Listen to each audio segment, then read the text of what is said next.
அனைவருக்கும் வணக்கம். கோவை மாவட்டத்தையும் திருப்பூர் மாவட்டத்தையும் வறட்சி பகுதியாகவும் பாலைவனமாக்கக்கூடிய முயற்சியில் திமுக இறங்கிருச்சு. இன்றைக்கி என்ன திமுகவில் வந்திருக்கிற சக்கரபாணி அமைச்சர் என்ன சொல்கிறாருன்னா, மடத்துக்குளம் பகுதி உடுமலைப்பேட்டை பகுதி இணைச்சு பழனி ஒரு புது மாவட்டமாக உருவாக்குங்கிறார். அப்போது அந்த பழனி மாவட்டத்துக்குள்ளே திருமூர்த்திமலை அணை சென்றோம். அப்போ அவங்க கண்ட்ரோல் வந்தோன்னா அங்கேருந்து கூட்டு குடிநீர் நிறைவேற்றி ஒட்டஞ்சத்திர தண்ணி பழனிக்கு தண்ணி கொண்டு போகலாங்கிறாங்க. தப்பு இல்லை, ஏதோ ஒரு பக்கம் தண்ணி வேணும். ஆனால் நீங்கள் அதை ஒட்டஞ்சத்திர பகுதிக்கு காவேரி கூட்டு குடிநீர் திட்டமோ இல்லை அமராவதியிலேருந்து கூட்டு குடிநீர் திட்டத்தை நிறைவேற்றி கொண்டு போவாங்க. பல கோடிகள் செலவானாலும் செலவழித்து அத்திக்கடவு அவினாசி திட்டத்தை போல் அந்த திட்டத்தை நிறைவேற்றுங்க.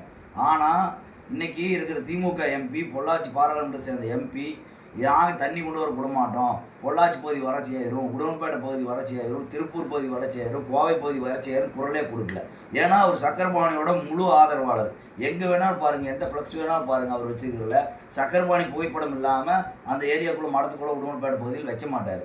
இன்றைக்கி திமுகவை சேர்ந்த உறுப்பினர், இன்றைக்கி வரைக்கும் அனைத்து இந்திய அண்ணா திராவிட முன்னேற்ற உறுப்பினருக்குங்கிறது தான் கடந்த 5 ஆண்டுகளாக இந்த வேதனைகளை நிறைவேற்ற முடியாமல் இருந்துச்சு. இப்போ திமுகவை சேர்ந்த உறுப்பினர்கள் வந்துடுவாங்கன்னு தீவிரமாக வேலை செய்கிறாராமா சக்கரபாணி. 6 முறை 7 முறை சட்டமன்ற உறுப்பினர் இருக்கிற சக்கரபாணி அவர்களே வேறு கூட்டு குடிநீர் திட்டத்தை நிறைவேற்றுங்க.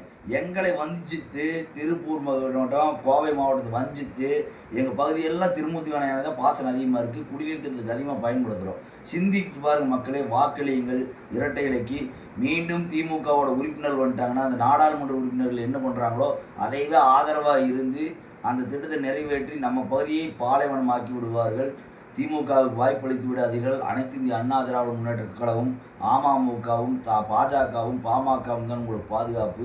வாக்களியுங்கள் இரட்டை இலை, வாக்களியுங்கள் குக்கர் சின்னம், வாக்களியுங்கள் தாமரை சின்னம். நன்றி, வணக்கம்.